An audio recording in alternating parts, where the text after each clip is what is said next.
The Rams go to 2-0 in impressive fashion. Hello, everybody. Terry Bennett here on the Powell Ford Mineral Wells Coaches Show, right here on S2S Sports Network, part of L4 Media, as the Rams get the shutout against Fort Worth Western Hills, 36-0 to go to 2-0 on the season.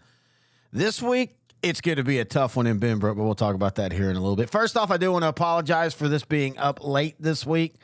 Normally, I have this one up on Tuesday afternoons. Sometimes Wednesday, we record our sideline to sideline shows, which, by the way, you can hear the 4A version each and every week. Grant and I talking 4A football. We also do 3A and 2A. But normally I have them up by Wednesday at the latest. We have a lot of issues this week, just one of those weeks. We usually have about 2 of those every football season in a 17-week season. We'll have 2 weeks where things just don't go right. And this was one of those. And so all the shows from Wednesday on got delayed.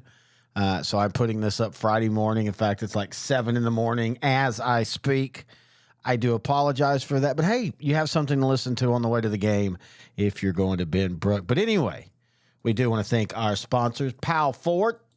You can find them at 1416 Southeast 1st Street right there in Mineral Wells. You can also give them a call, 940-325-1331. You can find them online at jackpowellford.com. And if you go there, and you can almost do the whole car buying experience right there on the website. So even if you're not in Mineral Wells, take a look at Powell Ford. You might be interested in what they have. You can get pre-qualified. You don't have to use your Social Security to do that. You can check out their inventory. If you have parts issues or a service issue, you can find the phone number there. You can even order parts online. So check out jackpowellford.com. And we do appreciate them for being a sponsor here on the Mineral Wells Football Show. Speaking of, if you would like to be a sponsor as well, get a hold of me. You can email me, Terry, at s2ssport.com. Or you can text me at 469-605-3658. All right. We're going to take a break, and when we come back, it's the head coach of the Rams, Coach Cody Worrell, right here on the Powell Ford Mineral Wells Football Show on S2S Sports, part of L4 Media. Is your demanding work lifestyle in need of fire-resistant clothing that can keep up? Well, L4FR clothing should be your go-to for quality, affordability, safety, and style. L4FR was founded by a third-generation oil field worker who is also a veteran. Thus, this company has a deep appreciation for reliability and longevity, all while we provide first-rate customer service. Our durable apparel will serve you well for many years to come, whether you're working on a pipeline, a lineman climbing utility poles, or in any other environment requiring fire-resistant apparel. L4FR has you covered. Our apparel is tough enough to resist hazardous conditions while still providing high comfort and style. L4FR provides clothing options to ensure your safety and comfort, whether you're on the job or not. To view our complete inventory of flame-resistant garments, please visit our online store at l4frclothing.com or give us a call at 817-757-4935. Si habla español. Terry Bennett back here on the Powell Ford Mineral Wells Football Show, now joined by the head coach of the Rams, Coach Cody Worrell. And Coach, 2-0, man, this head coaching thing's easy. Yeah, I've been teasing some of my colleagues. You know, everyone's texting me, congratulations, all that. And I told them I may just retire. So BC just go out on top. Heck yeah, end it now. 36-0 against Fort Worth Western Hill. And let's be honest, you and I talked. Fort Worth Western Hill is not a great team, but when you play a not great team, you need to go out and you need to dominate, and that's what your Rams did. Well, we did, and they had some, pretty good skilled kids. I was worried all week. Honestly, I mean, they've got some fast kids over there where at any time they could go to the house. And so I was really pleased with how our defense played. They played really good, sound football all night. They got pinned down deep on one of the drives, and then we came up with a huge turnover. And I was just really pleased with how our kids played. We made some mistakes on offense. We fumbled the ball down at the 1-yard line going in, lost it, and fumbled the punt return, and just had some stupid mental penalties that we've got to clean up. But to come out with a win when making those mistakes is always nice. Well, and you talk about that they have the skill position, but they struggle on their lines. And the best way to usually beat a team like that is you hit them a lot. And that's what y'all did. Y'all were living in their backfield. Yes, and like I said, our defense coordinator, Brett Coleman, he came over with me. I actually played with him at Salina, and he was coaching at Salina. And so I knew that he was, been ready to be at that DC, and he's doing a really good job. He's actually bringing some new stuff that we haven't done in the past, under my dad, we're mixing both my philosophy with his philosophy, but it's all in the same defensive background, and those kids are playing hard for him, and they're playing, just flying around with the football, making plays.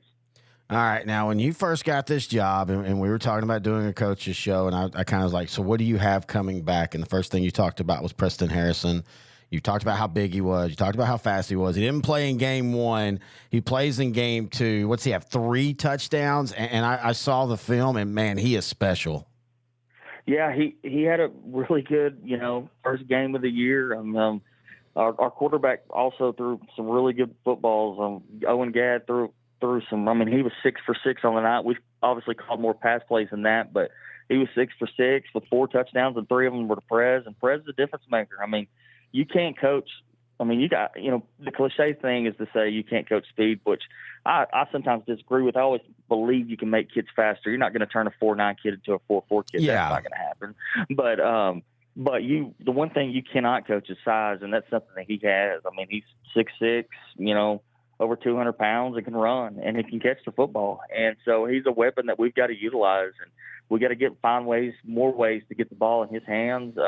Hand it to him on jet sweep we did the other night, and just getting creative about how we can get the football in his hands, because he touched it 4 times last week and scored 3 touchdowns. So those percentages are good. So we got to keep finding ways to get Prez the ball. And you bring up your quarterback, Owen Gadd, and, your offense is always going to be predicated on run first. And sometimes we all joke about some of the quarterbacks in the systems that y'all have been in. They throw the ball well, but they look like punts. But Owen Gadd, yeah. I mean, he was hitting receivers, and it is easier when you're hitting a 6'6" wide receiver, yeah. but he was hitting him in stride. I mean, Owen Gadd has, especially on those rollouts, really pretty form and a pretty ball. Man, Owen is exactly what I want out of a quarterback. I mean, first of all, he's very smart. He can command a huddle. He's a leader. But he is gifted. He can throw the football. And a lot of people, they understand that we're going to be a run, and we always will be. We're always hang my hat on running the football and, and controlling the game in that aspect. But he's definitely a weapon that is coming out of the shell. He struggled a little bit week 1, and people, have kind of questioned him. I mean, he was 0 for 4. Obviously, we threw more passes, took a couple of sacks. He ran the ball, and he missed a couple of receivers. But he was the least of my worries. And I told people at our coaches' breakfast on Friday morning, I said, listen, Owen is our guy, and Owen is the least of my concerns, because I've seen him all summer long. He caught my eye when I took this job when he was the first day out there playing 7-on-7. I mean, he's got a gift, and he can, like I said, he's pretty daggum accurate and can throw it pretty deep as well. Well, it's weird. Quarterbacks are just treated differently by the fans and the media and everybody. You look at a baseball pitcher. A baseball pitcher can go out in one game and he throws a one-hitter, and then the next game he gives up 10 hits, and everybody goes, oh, he just didn't have it today. That's okay. Quarterbacks are the same way. When you're throwing the ball, once the ball releases your hand, results vary. And so for people to not understand that quarterbacks, hey, they have bad games. Even great quarterbacks have bad games. Mm-hmm. I'm always in awe of how high school kids can handle that pressure. No doubt. And, I went through that when I was in high school, when I struggled there at Salina, and Owen is the same way. And I learned a valuable lesson even when I was playing, and I found out this quick, the head coach and the quarterback get way too much credit when things are going good, and way too much blame when things are going bad. And so, and Owen can take it. I mean, he's pretty cool, calm and collective. When something bad happens, he gets frustrated with himself. But he's got a short memory, and that's what he's got to have. And like I said, he's just a great kid. I'm glad he's on my team. Now, you bring that up. You were a quarterback at Salina. Do you, when you're, as an offensive coordinator and now as a head coach, do you basically use what you went through? And one day we'll have a show about that because yours is a unique situation. But do you use that as a coach to tell, when they have a good game or when they have a bad game, like, hey, I've been there. This is what's about to happen? Absolutely. I mean, I've coached the quarterbacks for my dad. Being an offensive coordinator, I still coach the quarterbacks, and I always told them, and I would share that story with them when I was in high school, and kind of went down. So I always know that number one, you're our guy, and I've got your back. Yeah, and that's my biggest thing, because when things weren't going good for me in high school, I knew my coaches had my back, and so I'll never forget Coach Ford, Coach Elliott, and Coach Rick Jones, my quarterback coach, just coming up to me and giving me, when I had a bad game, coming up to me and just filled me full of confidence, and that made dividend. It changed me. I mean, I really relying on those coaches, and I also told our, our other team members, my teammates built me up. I gained a lot of respect for those guys that really reached out to me when I was struggling. So I always reiterate that to not just the quarterback, but if somebody has a bad game, being a good teammate and go and lifting those guys up. Yeah, and it was always important when we played. But to me, that is even 1,000% more important now with the social media, because the fans, some of them with good intentions, some of them with bad intentions, they can legitimately reach the player and the players see what they think, other than like when you played and I played, our coaches could insulate us from that because nobody was going to say it to your face. And so you could be insulated by that. The coaches heard it all, but you didn't. Now, man, those kids, they get it directly from the fans.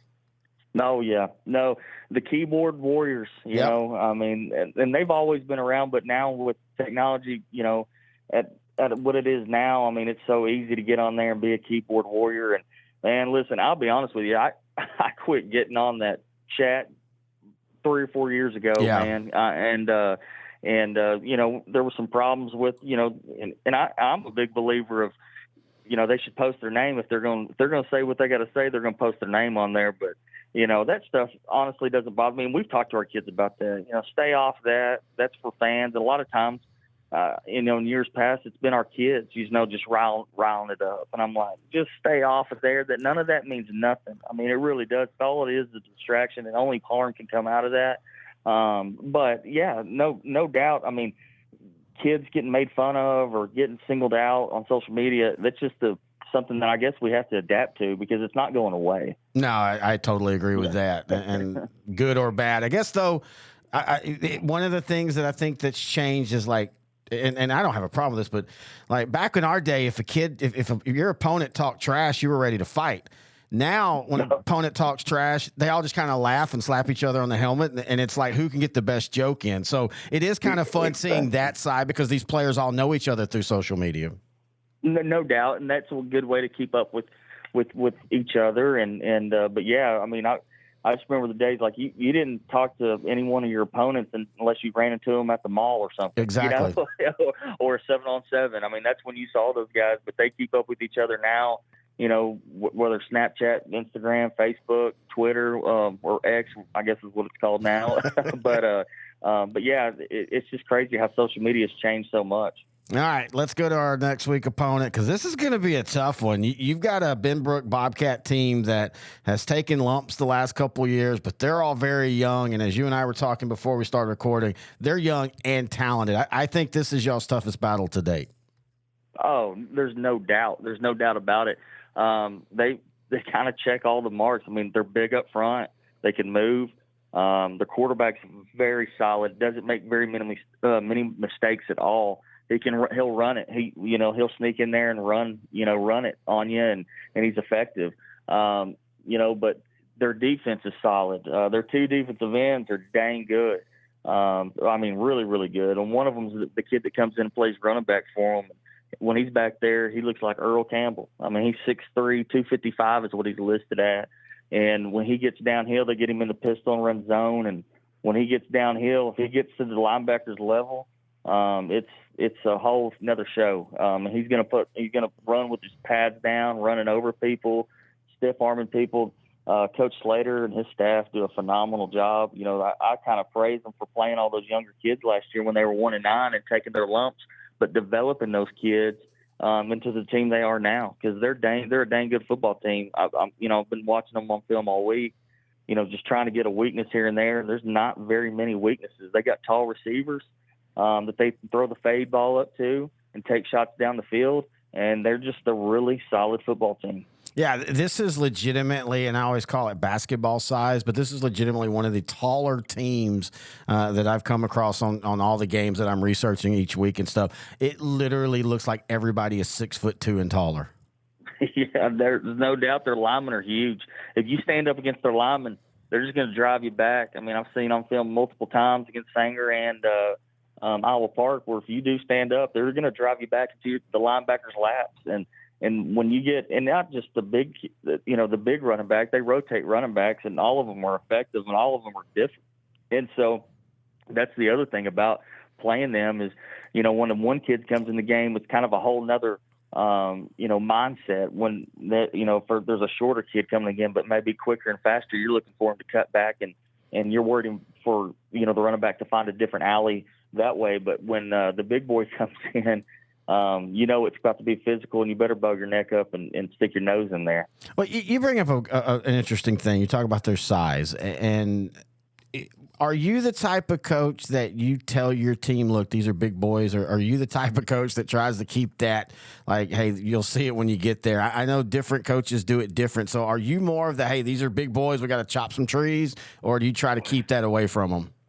No, I'm pretty honest with our kids. I'm pretty honest with the kids because I don't want them to be shocked when they see them for the first time. And so I try to mentally prepare, our kids. And, you know, that's something that I learned from my head coach in high school, Coach Ford, Butch Ford, is, you know, his famous saying was, you know, if it was a team that we knew we were going to beat 50-0, you know, he would tell us on Monday, you know, we're not playing Notre Dame this week. Yeah. But by Friday night, he is convinced that we were going to get beat. So I always thought he did a really good job, you know, getting us prepared on Friday night throughout the week that this team was good. And I told our kids on Monday in scouting report, guys, this is the best team we've seen this year, scrimmages, games, whatever. And it's not even close. And we're going to have to play a 4-quarter game to have a chance to beat them. Well, and this goes back to the what we talked about. They can see these guys on social media and stuff, and you're a new coach trying to establish trust. And what's the point of not telling them the truth? Yeah, no doubt. And that's my deal. Is I don't want to tell them that, you know, they're, you know, not very big and that we're going to be just fine. And then them go out there on Twitter or something and say, Coach, this kid said he's listed at 6'5", you know, or 6'3", and you said he was 6 foot. And so there's just not those mind tricks that me and you got played when we were in high school. You know, it's you can't really do that these days. Here at L4 Media, we talk high school football, 4A, 3A, and 2A in Texas. We talk East Texas sports. We talk NFL, guy talk, movie, and booze. We also talk wrestling and so much more. And you can see it all on our YouTube channel at L4 Media Company. Like and subscribe. I want to remind everybody, you have any questions, thoughts, or comments for Coach Worrell, for Coach Worrell or me, about the show, about 4A in general, just email them to me, Terry at s2ssports.com. If it's a question for him, let me slow down here. If it's a question for him, I will put it on the air if I feel it fits the show. Like if it's something that's going to be about what's going to happen, you know. So if it's week 7 and you're sending a question about week 3 stuff, probably won't play it. That doesn't mean I won't ask him and maybe give you what his answer is. But just know that, again, Terry at s2ssports.com. This is going to be your test right here, your first big test. The next 3 games, you've got at Benbrook, then you've got Sanger, and you got Graham. And Sanger and Graham both are really solid this year. Benbrook is really big. That was in fact, they beat Sanger to begin things. Just kind of give you a little calibration after this game. They beat Sanger to begin things this year, 49-26. Last week in a dogfight with Iowa Park, held on to beat them 34-28. But they have a team that last year was 1-9. if you remember. Mineral Wells won that game. I think it was 28-14. But they were in a lot of their games. Like that one, that was a 2-score game. That's a close game. They lost 3 of the other ones by, a touchdown or 2. But more importantly, it was a 1-9 team that was full of sophomores. So they all took their lumps. And sometimes we always joke, Grant and I on our sideline show that, especially during the Big R's preview show, we'll be like, wow, man, that defense, they're returning 8 starters. And then you go look and they gave up like 70 points a game. And you're like, oh, do you really want those returning starters? This is a team that you did. This was a team that the talent was there. They're just last year they were sophomores playing seniors. And that's even great sophomores. It's very rare when you have a team full of them. That you're going to have a lot of success. But the thing is, man, a bunch of them, they hit those growth spurts. I mean, when you look at their roster and you look at all the 6'3", Cade Cross, tight end linebacker, really good player, 6'3", 220. Their quarterback, Colin Thompson, really good player, 6'1", 180. Adrian Cardina, 6'1", 270. Chris Harris, 6'3", 225, and runs a 40 clocked at 4.6. This is a fast, athletic team. I think this is a team that inside that district is going to cause some issues. 4-3 Division II. I think Godley's the favorite. And they're 0-2, but you got to also look at who Godley's played. I know this isn't the Godley or 4-4A show, but just kind of fleshing out this Benbrook team. But Godley's lost to West and Quinlan Ford the last 2 weeks, both of them in competitive games. So Godley was kind of the favorite going in because Glen Rose is reloading this year. But I think Benbrook's going to win that district. I think Benbrook's going to be a tough matchup for Mineral Wells, but a good matchup. As this is how you get better for district play. Whether you win or not, playing these matchups against good teams gets you better for district play, and you're going to get that over the next 3 weeks, and then you're going to hit 4-4A Division I. Man, that first district game against Wichita Falls is about a month away. In fact, almost literally a month away. So this next 3 games, even 4, counting Gatesville on the road. The Hornets are a little down, but they're still usually a 6-4 at worst type team. So the rest of the non-district schedule, this is when it gets tough. And that's why it was so important to get those 2 wins early. Not only for confidence, but just to get into that groove, to get into that consistent winning attitude. You win your first 2 games of the year, that carries over, even if you end up having a tough one in week 3 or 4. But let's see what happens, man. This is an interesting year. We're getting into the meat of it. That first week's kind of like, okay, we're just back. Let's play the game. And then the second one, you're starting to finally get into that controlled, regimented, each week. And then week 3 on, that's when it's football full time. As a team, everybody knows what their schedule is. They know what's going to happen at, Friday at 2 p.m. on a road game. And so this is where you start to see the team start to form and where the teams start to come together. And it's going to be a fun ride for the Rams. And we do, again, want to thank Jack Powell Ford for allowing us to be a part of that. As you can check out Jack Powell Ford online at jackpowellford.com. All right. Benbrook tonight. We'll talk about it next week right here on the Powell Ford Mineral Wells Football Show on S2S Sports, part of L4 Media.